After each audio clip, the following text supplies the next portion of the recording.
Here, It's coffee. Oh, he's bringing coffee. That's right. You can have some. Thanks. I appreciate it. Well, last week you brought in like the keg cup, which we. I did. It's a nuclear power. Well, it was the Nitro Coffee Day. That's why. That's right. It was the nitrogen coffee. I had Nitro Coffee. I think I was up till like 2 o'clock in the morning. Another suburb of Brooklyn. And it was interesting, last week when you were here, we were talking about the potential for both of us to try to get to David Cameron. Right. As luck would have it, neither of You us. saw the note from my friend Marissa Quinn. Yes, Yeah, yes. right. You We were were supposed to be in a special place, but nobody told us. However, the ousted president of Brazil will be up there next. Well, hopefully both of us will get to that. That would be interesting. I think that'll be very obviously, exciting. Cameron didn't really say anything interesting. Did you expect he was going to say anything? Well, I expected maybe something slightly more interesting. I used to watch him in the House of Commons on C-SPAN. Question time, and he could be quite witty, and I think he had some good jokes, some good one-liners in his talk up at Brown, but he didn't really say anything surprising. I didn't learn anything. It was basically look forward to the broad sunlit uplands ahead. Democracy, goodwill, and civic sensibility will triumph. I'm not so sure about that. So I'm assuming he's making the international tour and isn't really doing a lot of speaking back. Well, I'm assuming he was paid very well too for his talk. I'm just guessing, but he can be a very good speaker, and from what I read, not having actually seen it, and read, my Braille edition, it was certainly very articulate, but no surprises. And obviously a very difficult week for England with the terrorist attack that did take place. You going to be writing about that for your column this week? No, I don't think I will. I may look at that. I think there was another thing in Brussels, too. There was somebody who was trying to drive into a crowd in Belgium today. I don't know what the full details of it. No, I don't think I have anything new to add. I wish Donald Trump Jr. had not chimed in and sort of misquoted what the mayor of London, who has a Muslim name, by the way, said.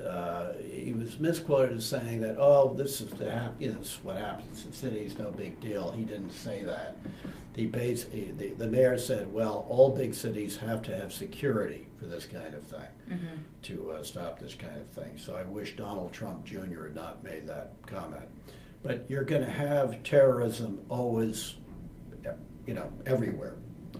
We've had plenty of it in this country back in the turn of the last century. The anarchist terrorism, other than 9/11, the biggest terrorist attack, of course, was by a deranged white American in Oklahoma City. Right? As long as you have people, you'll have crazy violence. I think we'd better get used to that. At the same time, you're much more in danger of being killed falling in a bathtub. Yes, there are all of those statistics. And Theresa May, the Prime Minister of Great Britain, I think was very articulate, saying we will not be cowed. People should go about their business. So I think that's something we should all remember and realize how rare terrorism still is. I think a lot of it we do know is the media focus on it. Sure. It's a good story. Gotten a lot of news from it. It's focused. It's dramatic. And it was Americans over there too. Americans, they all zero in on the Americans. Yes. And then you have this sort of crazy stuff. I remember back, in this case, the London case, somebody was sending all of his friends. He was in London, American London, and there are probably 150,000 Americans in London. London's got 8.5 million people or more, saying I'm safe. And it reminds me of way back in the mid-'80s, there was a terrorist attack down the street from us when we were living in Paris at the Tati department store. 9 or 10 people were killed. They were all, by the way, all the people were killed out of Muslim names. This is an Algerian terrorist, and I was getting all these messages from the United States asking if we were safe, which is a bit much, I think. Well, especially, and that was the pre-Facebook days. Yeah, that's right. So this case, this was actually by facts. I think this is the golden age of facts. The golden age of facts. Well, let's talk a little bit about Trump. You've been paying close attention, obviously, to the healthcare debate. Yeah, it's fairly falling apart. It is coming to pieces. And actually, I spoke with Jennifer Just Lawless. as we came in for this show. Literally, Yeah. a lot of stuff happens. It seems to be more on the show. I know. Well, we bring it on. we bring the news right especially here. after the nitrogen coffee. It's going to get worse. It's going to get even more dramatic. We get a little riled up with the shakeups at the Senate, but you talk about healthcare. I spoke with Jennifer Lawless down at American University. Kind of what now? Yeah. Now with the Trump Care, and he didn't want it to be called Trump He Care. didn't want his fingerprints. Didn't want it to be called Ryan Care. So with the dissolution of this effort, what do you expect moving forward? Well, I think we're going to have a version of Obamacare for a while. And my long-range prediction is single payer, Medicare for everybody, which would provide better outcomes for more people at a lower cost. I think that's the way things we've work discussed out. After that. this terrible jumble, the trouble is you've got all these constituencies. They're all trying to maximize their profit. The highest paid doctors in the world by a factor of 3 or 4. Insurance executives, hospital executives, medical device and pharmaceutical makers. They're all trying to get their maximized profit. This is what you get.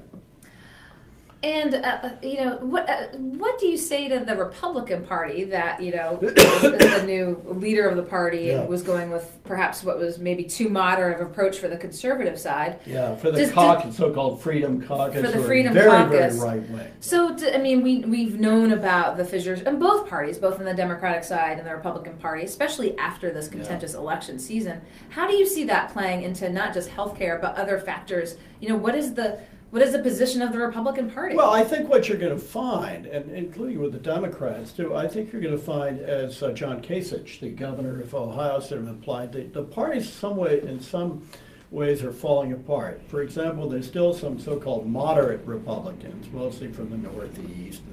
2 or 3 of them are still alive. Parts of the upper Midwest. That worry about taking away people's Medicaid, that are relatively moderate. And some of the governors, because they can't just deal with rhetoric, they actually have to govern. It's so much more difficult to govern and to take responsibility. In your Congress, you just sort of make a speech and sign something. You aren't responsible for the outcome. But I think you're going to find the relatively few remaining moderate Republicans, I think some of them are going to go over and become moderate Democrats. I don't see any change in the rightward, if that's the right word. The right word. Tendency of the Freedom Caucus and that crowd. And it's just going to make it very difficult for any president, especially Trump. And see, I don't think Trump has any coherent ideology at all. I think it's all about Trump. It's about narcissism. So I'm not sure he himself really has that strong feelings about the ideology of this stuff. He would like to be associated with something that's successful, so this is very embarrassing. Because with Trump, it's to an extraordinary level. I mean, anybody running for president has to be a narcissist to do it, to put up with that agony. But he is pathological. And so if this is showing him as very embarrassed, an inability to cut a deal, after all, he's the big deal maker, I think he'll be very upset, and he'll try to kind of rearrange his relations with Congress in some way to get something in. I do think they'll do something this year to Obamacare. But what that looks like, we don't no quite idea. know yet. The Democrats are very clever. When they rammed it through, they created a big constituency. Okay, everybody hated it when the Fox News and stuff were lambasting it, but then people kind of shook themselves from their torpor and say, wait a minute, I kind of like this. My kids got insurance now. I can go out and start a business without having to worry about not having health insurance. It's given me some flexibility. So the anti-Obamacare propaganda the effectiveness has been diluted by reality. And let's talk this week. FBI, Comey basically saying that that they're investigating Trump and the election cycle. Well, there has been cooperation. How much of this is collusion, which sounds more evil, I think, than cooperation? The big question is, we know people around Trump were very close to the Russians. We know Paul Manafort, who is a total crook. He is receiving all kinds of payments, some of which were hidden with from the Russians. With Rhode Island ties. Yes, that's right, of course. Go Locals written course, on that. Always. If you look at Go Locals, that's right. Advisors with Trump advisors with Rhode Island ties. When you see sort of some dubious activity, you keep looking down the list. There's Rhode Island. It's there someplace. So you do know there are 4 or 5 people very close to Trump who have had close connections with the Putin police state. And the question is, how much of this did Trump himself know about? And if he did, it's conceivable you could move from just corruption sleaze, that sort of thing, to maybe to allegations of treason. And people are already writing headlines for major media out of Washington saying the whiff of treason.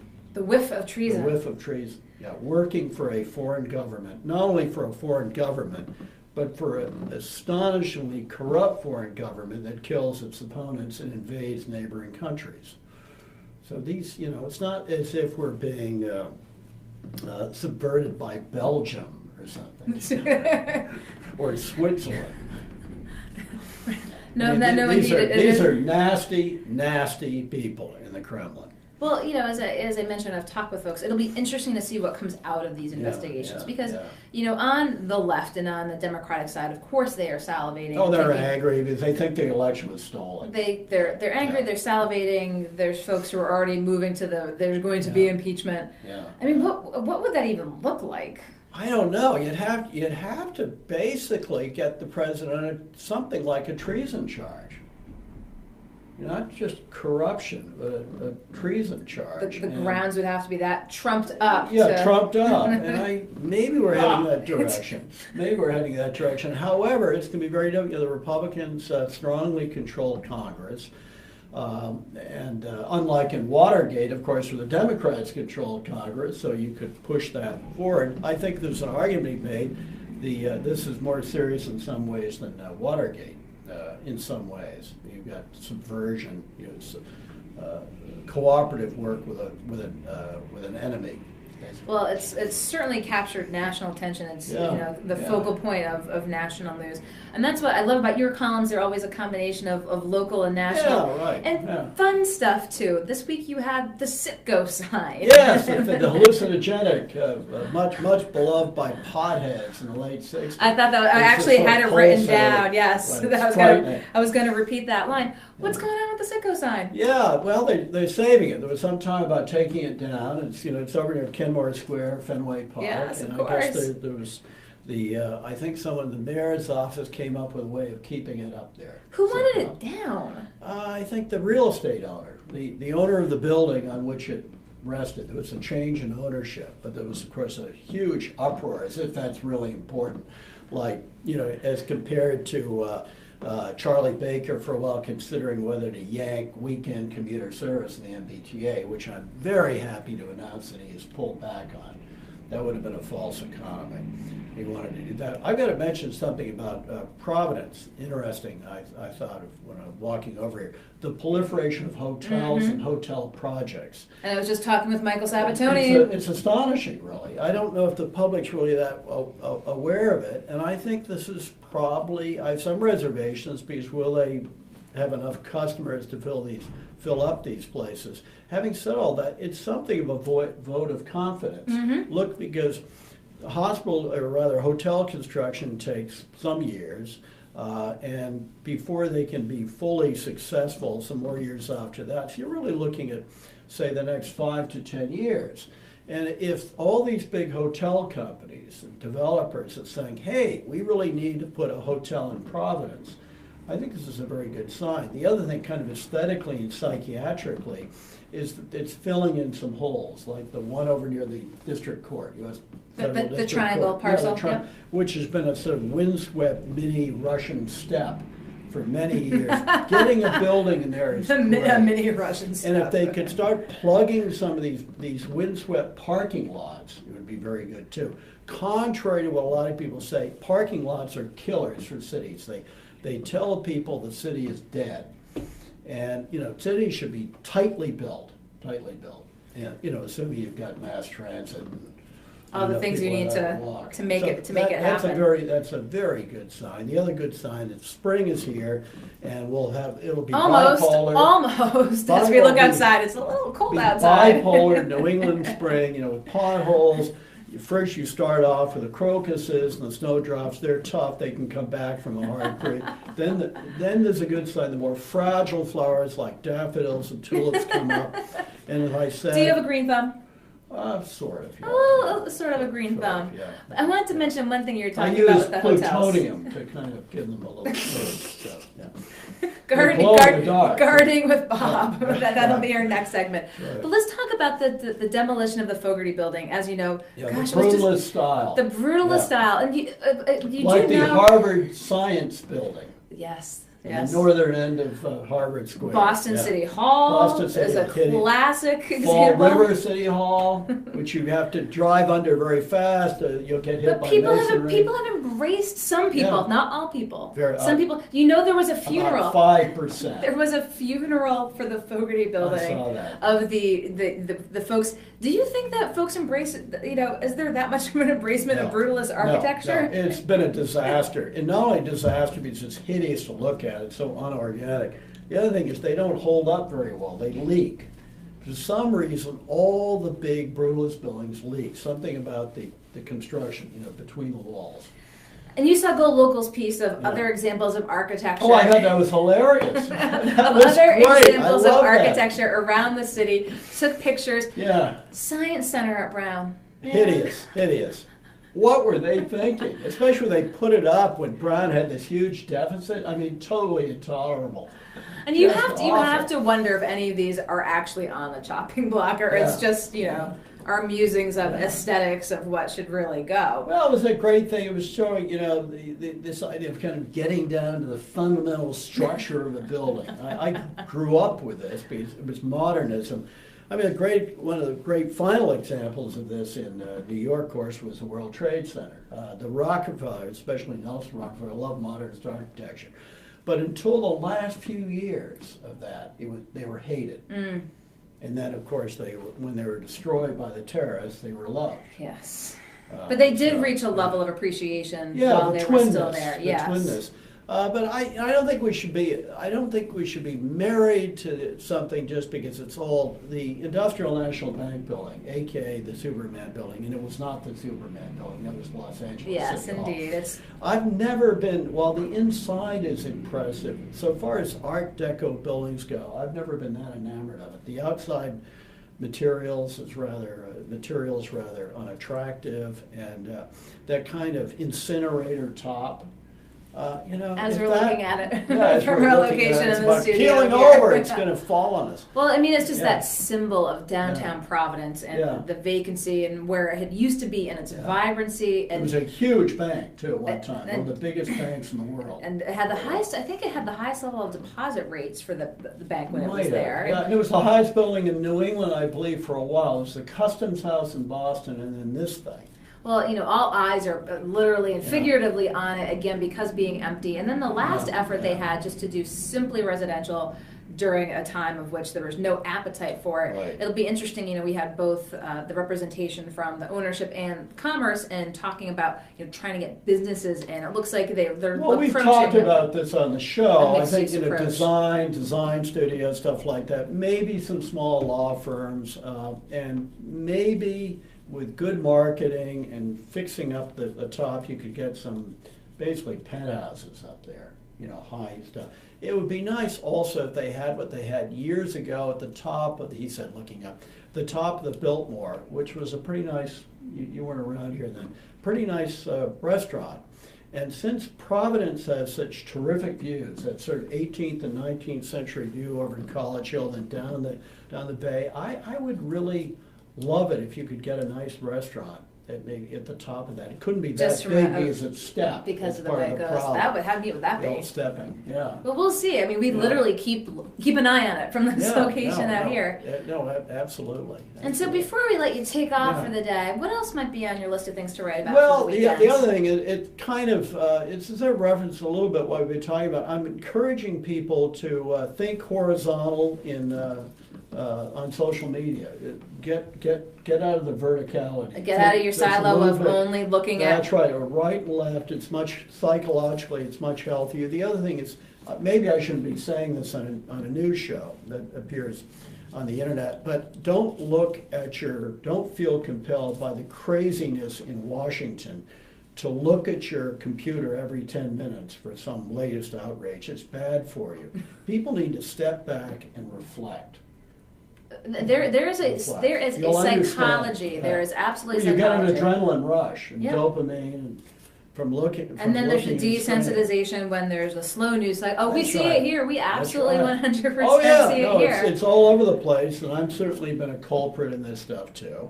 And I try to resist it because if you might not know quite as much about what's going on right now, but you'll be better able to understand it. Take a deep breath. Take a deep breath, reflect, go for a walk.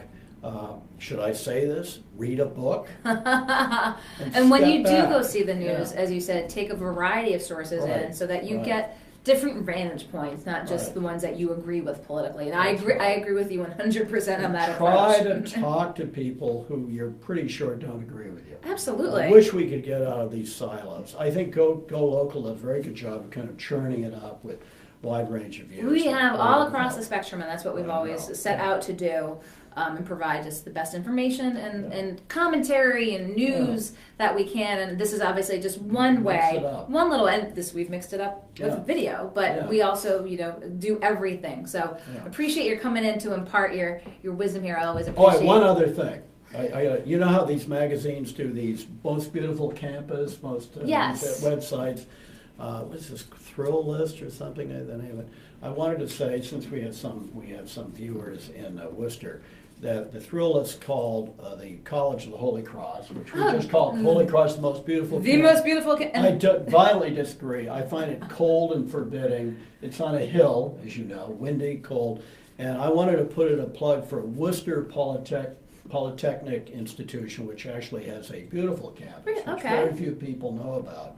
And it's much more comforting and inviting. I think the Holy Cross campus does seem to be a bit ominous. Sometimes I think those lists are who's chosen is to create a little bit of controversy. Get people talking, get people. I mean, would it not be Harvard and the Harvard Yard and everything you the normally think Harvard, Wellesley College, which is beautiful, but no, Worcester Polytechnic. I was up there a few weeks ago and meeting somebody up there, a writer, and I was really astonished how inviting it was, even though it was a cold, windy day. Making your plug for it. Yeah, okay. Well, Holy Cross is Wuthering Heights. Holy Cross is Wuthering Heights. You heard it here first and last. Go Local columnist Bob Whitcomb, always a pleasure talking with you here in studio. We'll talk next week. Keep an eye out for his column this weekend. You get his musings, local and national, and sometimes funny, the Sitco sign. I like that. Bon weekend. Bon weekend. We'll talk with Bob